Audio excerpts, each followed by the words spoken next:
आज हम जिस मूवी के बारे में बात करने जा रहे हैं उसका नाम है the city of amber. Movie की शुरुआत में हमें फ्यूचर का सीन दिखाया जाता है। आगे दिखाते हैं कि एक खोज के कारण इंसानों के लिए सब कुछ बदल गया था। जब पता चलता था कि एक सूरज जैसा दिखने वाला स्टार बहुत तेजी से धरती की ओर बढ़ रहा है, उस स्टार के कारण धरती पर अब दो सूरज हो गए थे। दो सूरज हो जाने के कारण धरती पर बहुत तेज गर्मी, रेडिएशन और गुरुत्वाकर्षण बल में गड़बड़ी हो गई थी। इन सब कारणों के कारण करोड़ों लोग मारे गए थे और जो लोग जिंदा बचे हुए थे उन्हें 200 साल तक दूसरे स्टार का सामना करना होगा।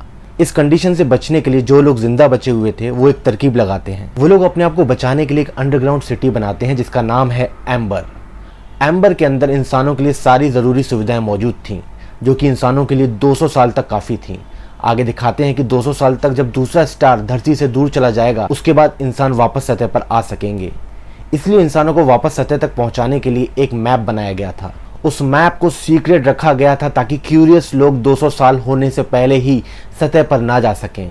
उस मैप को बचाने के लिए एक लॉकर में रखा जाता है जिसका लॉक 200 साल बाद ही खोला जाएगा। शुरुआत में उस लॉकर को एम्बर के मेयर के पास रखा जाता है, पर जैसे जैसे समय बीतता है उसे एक मेयर से दूसरे मेयर के पास भेजा जाता है। सब कुछ प्लान के मुताबिक चल रहा था। जब आखिरी मेयर की मृत्यु होती है तो उस लॉकर के बारे में सभी लोग भूल जाते हैं। अगले सीन में हम देखते हैं कि जैसे ही 200 साल पूरे होते हैं वो लॉकर अपने आप खुल जाता है, पर उस लॉकर के खुलने के बाद कोई भी उस पर ध्यान नहीं देता। हमें आगे एम्बर सिटी के बारे में दिखाया जाता है। एम्बर सिटी को एक जनरेटर के जरिए बिजली मिलती थी, पर 200 साल लगातार चालू रहने के कारण अब वो जनरेटर धीरे धीरे खराब हो रहा था और साथ ही साथ कैंड फूड की सप्लाई भी बहुत तेजी से खत्म हो रही थी। अगले सीन में हमें हाई स्कूल की ग्रेजुएशन सेरेमनी का सीन दिखाया जाता है। हमें दिखाया जाता है कि हाई स्कूल खत्म करने के बाद सभी लोगों को एक लॉटरी के जरिए काम सौंपा जाता था।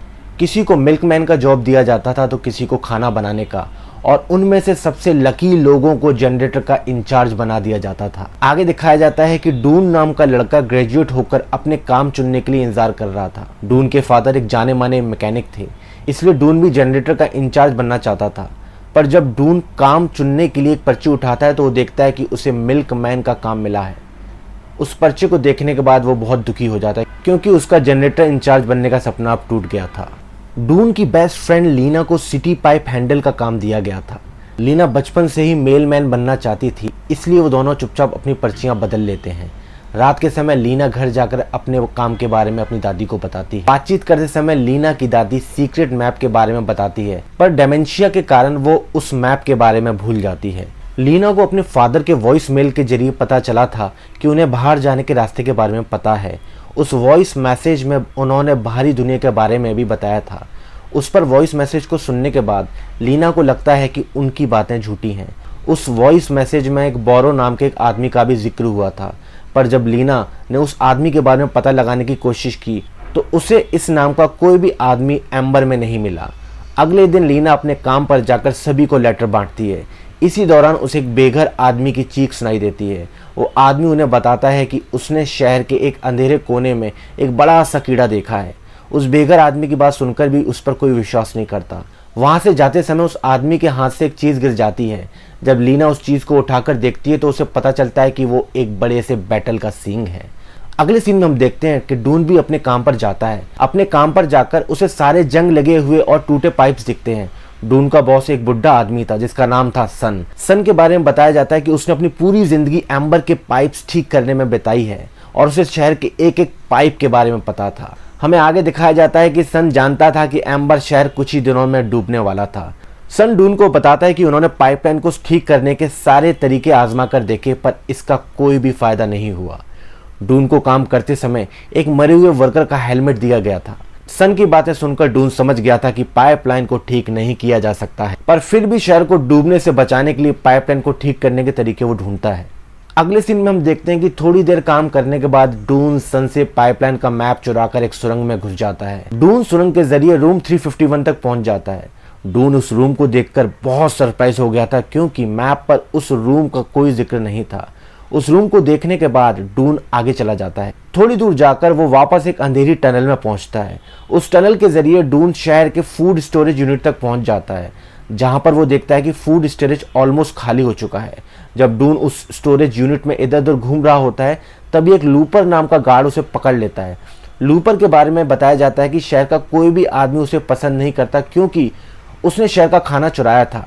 खाना चुराने के बाद भी लूपर को इस जुर्म के लिए कोई भी सजा नहीं मिली थी। अगले सीन में हम देखते हैं जनरेटर खराब होने के कारण पूरे शहर की बिजली चली जाती है। जनरेटर के खराब होते ही इंजीनियर्स थोड़ी देर के लिए उसे ठीक कर देते, पर वो जानते थे कि जनरेटर ज्यादा दिनों तक टिक नहीं पाएगा। रात के समय लीना अपने काम से लौटकर घर आती है। घर लौटने के बाद लीना अपनी दादी को उस लॉकर के बारे में बताती है। लॉकर की बात सुनते ही दादी उसे बताती है कि उसके परदादा शहर के मेयर थे, जो लॉकर को पास किए बिना ही गुजर गए थे।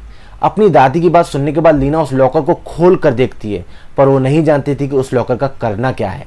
अगले दिन लीना अपने काम पर लूपर से मिलती है, जहां पर लूपर उसे मेयर को एक लेटर देने के लिए भेजता है।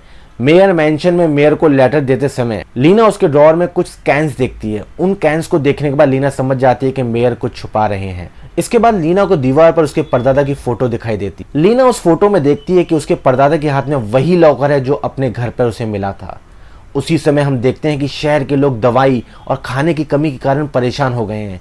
सभी लोगों को लग रहा था कि उनका अंत नजदीक है। अगले सीन में हम देखते हैं कि लीना डून को उस बैटल सीन के बारे में बताती है। उस सीन को देखने के बाद डून अपने फादर से उस सीन के बारे में पूछता है। एक किताब के जरिए डून के फादर उसे बताते हैं कि वो सीन बिल्कुल असली है। आगे दिखाया जाता है कि डून के फादर को ऐसी चीजों के बारे में सब कुछ पता था, पर वो नहीं जानते थे कि बैटल का सिंह इतना बड़ा कैसे हो सकता है। बैटल के बारे में बताने के बाद डून के फादर उस शहर के बाहर की चीजों से दूर रहने के लिए उसे बोलते हैं। अपने फादर की बात सुनने के बाद डून वापस लीना से मिलने के लिए चला जाता है। लीना से मिलने के बाद लीना उस लॉकर के अंदर रखी हुई चीजों को दिखाती है। उस लॉकर में एक चमकदार कांच का टुकड़ा, कुछ फटे हुए कागज और कुछ निशान मिलते हैं। उन फटे हुए कागजों को जोड़ने के बाद उन्हें पता चलता है कि वो बाहर जाने का मैप है। उस मैप पर रूम 351 के जरिए बाहर जाने का रास्ता दिखाया गया था। उसके बाद डून और लीना उस मैप को लेकर बाहर जाने का रास्ता ढूंढने के लिए टनल में चले जाते हैं। जब वो दोनों टनल के अंदर बाहर जाने का रास्ता ढूंढ रहे होते हैं, तभी उन्हें एक लंगड़ा आदमी दिखता है। लंगड़ा आदमी उन दोनों को देखने के बाद तुरंत भाग जाता है। वहां से भागते समय वो आदमी अपना सारा सामान जमीन पर गिरा देता है। जब डून उस गिरे हुए सामान को देखता है तो उसे पता चलता है कि ये फूड केन्स कई सालों पहले शहर से खत्म हो चुके थे। इसके बाद जैसे ही दोनों रास्ता ढूंढने के लिए आगे जाते हैं, एक बहुत बड़ा मोल उन पर हमला कर देता है। उस मोल के हमले से बचने के लिए दोनों भागकर एक जगह पर छुप जाते हैं। जब वो दोनों मोल से बचने के लिए छुपे हुए होते हैं, लीना को डून के हेलमेट पर अपने फादर का नाम दिखाई देता है। उस हेलमेट को देखने के बाद लीना समझ जाती है कि उसके फादर इस जगह पर काम करते हुए मारे गए थे। इसके बाद डून उसे बताता है कि उसके फादर पाइपलाइन पर काम करते हुए पानी में गिर गए थे और पानी में डूबने के कारण उनकी मौत हो गई थी। इसके बाद लीना अपने घर चली जाती है। अपने घर पहुंचकर लीना अपनी आंट लेन से अपने फादर की मौत के बारे में पूछती है। लेन उसे बताती है कि उसके फादर हमेशा से ही एम्बर से बाहर निकलने का रास्ता ढूंढना चाहते थे और उसी दौरान पानी में गिरने के कारण उनकी मौत हो गई थी। इस बात को सुनने के बाद लीना बहुत दुखी हो जाती है। थोड़ी देर बाद लीना देखती है कि लूपर लंगड़ाते हुए गली से गुजर रहा है। लूपर को देखकर लीना समझ जाती है कि जिस आदमी को उन्होंने टनल में देखा था वो लूपर ही था। लीना इस बात को बताने के लिए डून के पास जाती है। लीना की बात सुनने के बाद डून उसके पास वापस रूम 351 में जाता है।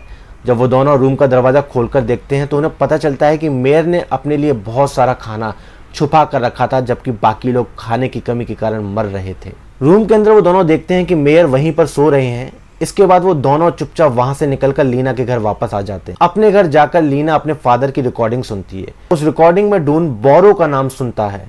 उस नाम को सुनने के बाद डून लीना को बताता है कि बोरो उसके फादर हैं। उस ऑडियो में अपने फादर का नाम सुनने के बाद डून अपने घर जाकर अपने फादर से टनल और लीना के बारे में पूछता है। डून के फादर उसे बताते हैं कि वो और लीना के फादर एम्बर से बाहर निकलने का रास्ता ढूंढ रहे थे, पर वो दोनों कभी सफल नहीं हो पाए। इसके बजाय उन्होंने अपने दोस्त को ही खो दिया था। टनल में खतरा होने के कारण डून के फादर उसे मिशन पर जाने से मना कर देते हैं, पर डून उन्हें समझाता है कि मैप और लॉकर की मदद से बाहर जाने का रास्ता ढूंढना आसान होगा। उसी समय हम देखते हैं कि लीना मेयर के राज का खुलासा करने के लिए जाती है, पर उसे बीच में ही पकड़ लिया जाता है। उसी दौरान लाइट जाने के कारण लीना मौका देखकर मेयर का बैच लेकर वहां से भाग जाती है। मेयर का बैच चुराने के कारण डून और लीना को वांटेड क्रिमिनल की लिस्ट में डाल दिया जाता है। इसलिए इन सब से बचने के लिए वो दोनों की स्पेशल गाड़ी लेकर भागने लगते हैं। उस गाड़ी की मदद से वो दोनों जनरेटर रूम में पहुंच जाते हैं। जनरेटर रूम के पास पहुंचने के बाद वो मेयर का बैच लेकर उस लॉकर के अंदर मिले हुए कांच के टुकड़ों को जोड़ देते हैं। उन दोनों टुकड़ों को जोड़ने के बाद भी दोनों जनरेटर का वापस दरवाजा नहीं खोल पाते। इस नाकाम कोशिश के बाद लीना वापस उस मैप पर दिए गए इंस्ट्रक्शन को पढ़ने लगती है। उन इंस्ट्रक्शन को पढ़ने के बाद लीना को पता चलता है कि दरवाजे के पीछे जाकर देखना चाहिए। जब वो दोनों दरवाजे के पीछे जाते हैं तो देखते हैं कि वहां पर कई सारे खाली लॉकर हैं। उन लॉकर्स के पास जाने के बाद वो दोनों अगले इंस्ट्रक्शन को फॉलो करते हैं। अगले इंस्ट्रक्शन में बताया जाता है कि उन्हें व्हील को घड़ी की दिशा में घुमाना होगा। जैसे ही दोनों व्हील को घुमाते हैं, सारे लॉकर अपनी जगह से निकल जनरेटर रूम में आ जाते हैं और ये सब होने के बाद जनरेटर रूम का दरवाजा खुल जाता है। जनरेटर रूम का दरवाजा खुलने के बाद वो देखते हैं कि वहां पर एक नदी है जो एक बहुत बड़ी मशीन की तरफ जा रही है। ये सब देखने के बाद दोनों समझ जाते हैं कि ये लॉकर रूम नहीं बल्कि इंसानों को सतह तक पहुंचाने वाली बोट है। इसके बाद वो देखते हैं कि बोट को सतह तक ले जाने के लिए उन्हें पानी के लेवल को उस मशीन के ऊपर लाना होगा। इसलिए वो दोनों वापस इंस्ट्रक्शन को पढ़ते हैं। अगले इंस्ट्रक्शन को पढ़ने के बाद वो दोनों इमरजेंसी कंट्रोल रूम में जाते हैं। वहां जाकर वो दोनों बैच को चाबी की तरह इस्तेमाल करते हैं। इमरजेंसी रूम का दरवाजा खोलने के लिए उन्हें कई सारे लेवल और बटन दिखाई देते हैं। इसके बाद वो दोनों एक व्हील को घुमा देते हैं जिसके कारण पानी का स्तर धीरे धीरे बढ़ने लगता है। पर पानी का स्तर बढ़ने के कारण शहर की लाइट्स बहुत तेजी से जलने लगती हैं और इतना तेज जलने के कारण सभी लाइट्स फट जाती हैं। थोड़ी देर बाद पानी का स्तर बढ़ने के कारण सभी पाइपलाइंस फट जाती हैं। पाइप्स फटने के कारण सभी लोग घबरा जाते हैं। ये देखने के बाद शहर का मेयर भी घबरा जाता है। उसे लगने लगता है कि शहर कुछ ही देर में डूबने वाला है। इसलिए वो डूबने से बचने के लिए अपने वाटरप्रूफ चैम्बर में चला जाता है। पर मेयर जैसे ही उस चैम्बर में जाता है, वहां एक मोल उसे पकड़कर खा जाता है। उसी समय हम देखते हैं कि जनरेटर का व्हील घूमना बंद कर देता है। उस व्हील के रुकते ही पाइपलाइन वर्कर SUL वहां आ जाता है। इसके बाद जनरेटर के व्हील को वापस चालू करने के लिए सन और डून लीवर को पकड़ लेते हैं। सन जानता था कि इस काम में बहुत खतरा है, पर फिर भी वो शहर के लोगों को बचाने के लिए इस काम को करता है। अगले सीन में हम देखते हैं कि उस लीवर को बंद करते ही पानी का स्तर बहुत तेजी से बढ़ जाता है। पानी का स्तर बढ़ते ही डून सन को अकेला छोड़कर बाहर निकलने का रास्ता ढूंढने के लिए चला जाता है। इसके बाद डून, लीना और उसकी छोटी बहन बोट में बैठ जाते हैं। उन तीनों के बोट में बैठते ही एक बहुत बड़ी लहर आकर उन्हें व्हील के दूसरी तरफ ले जाती है। उस व्हील के दूसरी तरफ जाने के बाद वो सभी कई सारी अंधेरी टनल में से गुजरते हैं। उन टनल्स में से गुजरने के बाद वो एक ढलान से फिसलकर तालाब के मुंह के पास पहुंच जाते हैं। तालाब के किनारे पर पहुंचने के बाद वो देखते हैं कि थोड़ी दूर पर एक दरवाजा है। उस दरवाजे को खोलने के बाद वो सभी धरती की सतह पर पहुंच जाते हैं। धरती की सतह पर पहुंचने के बाद वो सभी ज्यादा खुश नहीं होते। उन्हें लगने लगता है कि धरती की सतह पर भी एम्बर की तरह अंधेरा रहेगा, इसलिए वो तीनों वहीं पर बैठ जाते हैं। थोड़ी देर रुकने के बाद वो देखते हैं कि सुबह हो गई और सूरज उग रहा है। सूरज के उगते ही वो बहुत खुश हो जाते हैं। सूरज की रोशनी में वो एक चिड़िया को देखते हैं। जब वो तीनों उस चिड़िया के पीछे जाते हैं तो उन्हें एक बहुत ही गहरा गड्ढा दिखाई देता है। उस गड्ढे में झांकने के बाद एम्बर शहर की झलक दिखाई देती है। एम्बर शहर को देखकर वो सभी चिल्लाने लगते हैं, पर उनकी आवाज़ नीचे तक नहीं पहुंच पाती। मूवी के आखिरी में हम देखते हैं कि वो तीनों बाहर निकलने का मैप और मैसेज को एक पत्थर पर बांध देते हैं। इसके बाद शहर के लोगों को बाहरी दुनिया के बारे में बताने के लिए वो उस पत्थर को गड्ढे में फेंक देते हैं। जैसे ही वो पत्थर एम्बर शहर में गिरता है, डून के फादर उस मैसेज को पढ़ लेते हैं। उस मैसेज को पढ़ने के बाद एम्बर शहर बच जाता है और यहाँ हम देखते हैं कि मूवी खत्म हो गई है। वीडियो पसंद आया तो प्लीज़ लाइक और सब्सक्राइब कीजिए। मिलते हैं अगले वीडियो में।